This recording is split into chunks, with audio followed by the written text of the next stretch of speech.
Good morning girls. 10वीं कक्षा के सभी विद्यार्थियों का हिंदी विषय में फिर से एक बार स्वागत है। पिछली क्लास में पाठ 8 गजल, जिसे माणिक वर्मा जी ने लिखा है, इस पाठ को पढ़ना शुरू किया था, जिसमें 8 पंक्तियों के अर्थ हमने समझ लिए थे। आगे की पंक्तियों का अर्थ आज हम पढ़ने जा रहे हैं। आपको महसूस होगी तब हर एक दिल की जलन, जब किसी धागे सा जलकर मोम के भीतर दिखो। अर्थ इस प्रकार है। आज आप सभी को मालूम है कि मनुष्य कैसी परिस्थितियों का सामना कर रहा है। संपूर्ण विश्व कोरोना महामारी की चपेट में आ गया है और लॉकडाउन के कारण सभी लोग परेशान हैं, है ना। बहुत सारे लोगों की नौकरियां चली गई हैं। जो लोग इस बीमारी के शिकार हो गए हैं, बहुत तो घर में है, कोई हॉस्पिटल में एडमिट है। घर में खाने को कुछ नहीं है, काम नहीं तो पैसा नहीं, और घर में सारे लोग दुखी है। तो गजलकार यहाँ कहते हैं, आपको महसूस होगी तब हर एक दिल की जलन। अर्थात गजलकार का यह मानना है कि आपको दूसरों के दुख तभी नजर आएंगे जब आप उस परिस्थिति से गुजरेंगे, या किसी के दुख और पीड़ा को समझने की मन से प्रयत्न करते हैं तो आपको उनके दिल की जलन महसूस होगी, एहसास होगा। बाहर से किसी का दर्द और तकलीफ हम समझ नहीं सकते। गजलकार यहाँ कहते हैं कि हमें हर एक व्यक्ति के प्रति दया और सहानुभूति रखनी चाहिए, तभी हम दूसरों के दुख को समझ पाएंगे, जान पाएंगे। गजलकार इस पंक्ति में जब किसी धागे सा जलकर मोम के भीतर दिखो, एक उदाहरण के द्वारा हमें समझाना चाहते हैं। जिस प्रकार मोमबत्ती के अंदर धागा होता है और सदा उसी के साथ रहता है, उसी के साथ जलता है, किंतु दूसरों को रोशनी देता है, उसी प्रकार व्यक्ति को या मनुष्य को भी मोम के अंदर जो धागा रहता है, उसी की तरह दूसरों के लिए मर मिटने को तैयार होना चाहिए। किसी के दुख, परेशानी, उनकी पीड़ा, उनकी वेदना को हम तभी समझ सकते हैं जब हम स्वयं, हमारे ऊपर जब वो परेशानी आती, वो तकलीफ आती है, और जब हम उस स्थिति से गुजरते हैं तब हमें एहसास होता है कि वो कितनी परेशानी में, तकलीफ में, दर्द में है।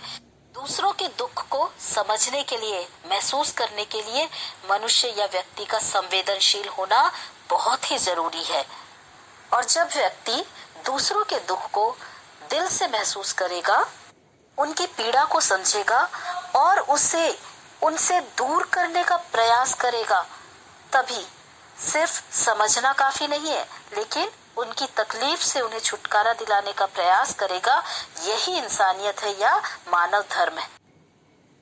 गजल की अगली पंक्ति है, एक जुगनू ने कहा मैं भी तुम्हारे साथ हूँ। एक जुगनू ने कहा मैं भी तुम्हारे साथ हूँ, वक्त की इस धुंध में तुम रोशनी बनकर दिखो। शब्दार्थ, जुगनू एक प्रकार का कीड़ा होता है जो स्वयं प्रकाशित होता है।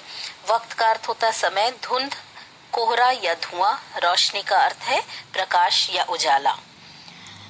माणिक वर्मा जी कहते हैं, जब मनुष्य का वक्त खराब चल रहा है या हालात खराब है, वक्त हमारा साथ नहीं दे रहा, चारों तरफ दुख है, तकलीफ है, संकट है, परेशानियां हैं, असफलताएं ही असफलताएं हैं, और उनके जीवन में चारों ओर कोहरे या धुंध के समान निराशा रूपी अंधकार छाया है, या वो पूरी तरफ से निराश हो चुके हैं, घिर चुके हैं। उन्हें ऐसे लगता है कि अब उनके जीवन में कुछ नहीं बचा, सब खत्म हो गया है, अब क्या होगा।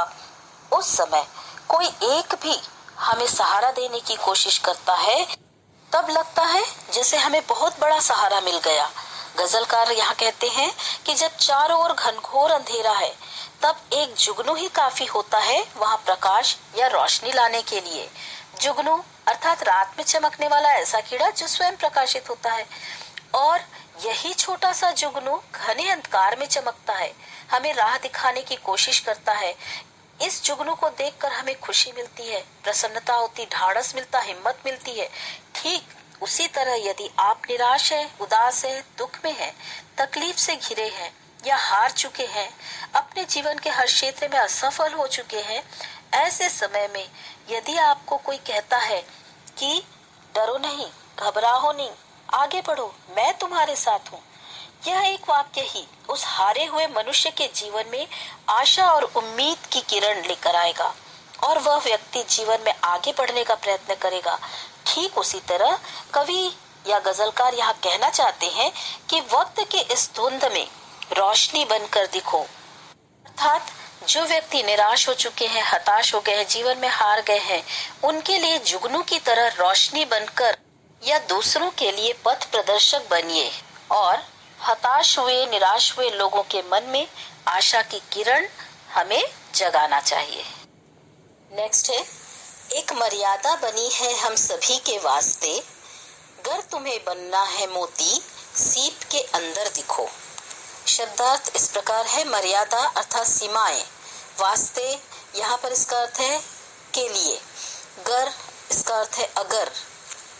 गजलकार यहाँ कहते हैं कि प्रत्येक मनुष्य समाज में रहता है और समाज में रहने के लिए कुछ सीमाएं या कुछ बंधन होते हैं और समाज में रहते हुए हमें उनके नियमों का पालन करना पड़ता है, उनकी मर्यादाओं का पालन करना पड़ता है, तभी हम समाज में रह सकते हैं। अगर तुम्हें बनना है मोती, यहाँ गजलकार कहते हैं कि मनुष्य अपने संपूर्ण जीवन काल में अपने समाज में रहकर, अपने देश में रहकर सम्मान पाना चाहता है, अपनी एक अलग पहचान बनाना चाहता है। तो माणिक वर्मा जी मोती के उदाहरण के द्वारा हमें समझाना चाहते हैं कि यदि आपको मोती बनना है तो जिस प्रकार एक मोती सीप के अंदर से मिलता है और वो मोती सीप के अंदर अर्थात कवच के अंदर सीमित रहकर, मर्यादा में रहकर मोती बनता है, सुंदर, चमकीला, मूल्यवान, कीमती होता है मोती, है ना। तो उसी प्रकार व्यक्ति को भी अपने जीवन में यदि सफलता पाना है, मंजिल को पाना है, तो उसे समाज में रहकर मर्यादाओं का पालन करना होगा। व्यक्ति को समाज की भलाई के लिए अच्छे कार्य करने होंगे, सहनशील होना पड़ेगा और ये सारी भावना हमें एक पहचान देगी, सम्मान देगी समाज में। लेकिन कई बार हम देखते हैं कि लोग मोती बनना तो चाहते, अपनी पहचान पाना तो चाहते, लेकिन गलत राह को चुनते हैं। इसलिए यहाँ पर गजलकार कहते हैं कि अपनी मर्यादा में रहकर मोती बनकर दिखो, अर्थात मोती के समान मूल्यवान बनो ताकि तुम्हारा भी नाम हो। तो यदि किसी व्यक्ति को सचमुच अपने आप को प्रतिष्ठित करना है तो इसके लिए कई कष्ट सहने पड़ेंगे।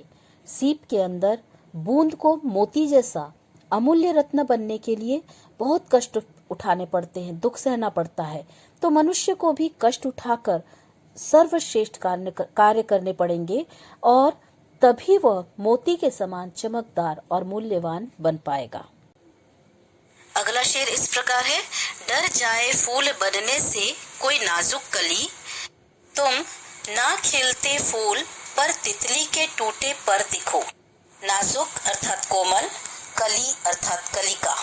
गजलकार यहाँ कहते हैं कि यदि जो कली फूल बनने से यहाँ डर रही है, और क्यों डर रही है, क्योंकि उसे मालूम है कि जब वो फूल बन जाएगी तो तितलियां उस पर आएगी, उनका रस चूसेगी, उसे परेशान करेगी और तितली से अपनी रक्षा करने में वो असमर्थ हो जाएगी। तो यहाँ कवि कहते हैं व्यक्ति को समाज की सुकुमार कलियों को खिलने में सहायता करना चाहिए, उसके डर को भगाना चाहिए। तितली के समान जो शोषण करना चाहते हैं उनसे उनको बचाने का प्रयास करना चाहिए। तो तितली या कली के माध्यम से कवि यहाँ कहना चाहते हैं कि ऐसे जो लोग घबराए हुए हैं, आप उनका सहारा बनो, उनके डर को निकालने का प्रयास करो, उन्हें ये बताओ कि डरना नहीं है, आप ही सफल होंगे, डर के आगे जीत है। तुम ना खिलते फूल पर तितली के टूटे पर दिखो। यहाँ आप फूल मत बनो, पर तितली के टूटे पर तो बन सकते हैं, अर्थात बड़े इंसान यदि ना भी बन पाए तो एक अच्छे इंसान बन जाओ, ताकि जो मुसीबत में है, डरे हुए लोग हैं, संकट में हैं, उनके लड़खड़ाते हुए, डगमगाते हुए कदमों को हम सहारा दे सके। अपने लक्ष्य की ओर उन्हें बढ़ने में हमें मदद करना चाहिए, उनके डर को भगाने का प्रयास करना चाहिए। अंतिम शेर है, कोई ऐसी शक्ल तो मुझको दिखे इस भीड़ में, कोई ऐसी शक्ल तो मुझको दिखे इस भीड़ में, मैं जिसे देखूं उसी में तुम मुझे अक्सर दिखो। गजलकार यहाँ ईश्वर को संबोधित करते हुए कहते हैं कि हे ईश्वर, कि ये संसार मनुष्य का सागर है, जिधर देखता हूँ जाने अनजाने अनगिनत चेहरे मुझे हर तरफ दिखाई देते हैं, चारों ओर भीड़ ही भीड़ नजर आती है। मैं ऐसे चेहरे को देखना चाहता हूँ जिसमें मुझे तुम दिखो, अर्थात ईश्वर दिखे। जिसे देखूं वो अच्छा हो, हर इंसान में ईश्वर हो, अच्छे गुणों से वो भरा हो, लेकिन मुझे ऐसा कोई नहीं दिख रहा, ऐसा कोई मनुष्य नहीं दिखता जिसमें मुझे ईश्वर दिखे। ईश्वर अर्थात वह मनुष्य जो दूसरों को प्रेरित करे। तो कवि कहते हैं, मुझे ऐसी दुनिया चाहिए, मैं जहाँ भी देखूं मुझे ईश्वर का रूप दिखाई दे, क्योंकि ईश्वर अच्छाई का प्रतीक होता है ना, उसमें कुछ भी बुरा नहीं होता। इसलिए कवि देखना चाहते हैं कि हर इंसान यहाँ सफल हो, मेहनती हो, आत्मविश्वासी हो, निडरता के गुणों से भरे हो, और वे सभी को स्वर्णिम शिखर में देखना चाहते हैं। और गजलकार कहते हैं कि हे ईश्वर, तुम तो सर्वव्यापी हो, मैं चाहता हूँ कि मैं जिसे भी देखूं तुम मुझे उसी में नजर आओ। तो यहाँ ये पाठ समाप्त होता है। बच्चों, गजल मेरी इबादत है, इसमें से ये गजल ली गई है। तो बच्चों, प्रस्तुत गजल के द्वारा हमें ये संदेश मिलता है कि हमें नींव का पत्थर बनना है, मील का पत्थर बन सकते हैं हम, अच्छे इंसान बने और दूसरों के दुखों को हम समझकर उनके दुखों को दूर करने का प्रयास करें। हर एक परिस्थिति में बिना डरे उस परिस्थिति का डटकर सामना करें हम, अर्थात आत्मविश्वासी बने। मर्यादा में रहकर ही प्रतिष्ठा पाने का प्रयास करें। अपने अंदर निर्णय लेने की क्षमता का विकास करें और सर्वोत्तम सबसे अच्छे इंसान बने। तो इतनी गहरी और सुंदर और अच्छी सोच इस गजल के द्वारा हमें बताई गई है। तो बच्चों, अगली क्लास में हम स्वाध्याय हल करेंगे। तब तक के लिए शुभ दिन, स्वस्थ रहिए, खुश रहिए।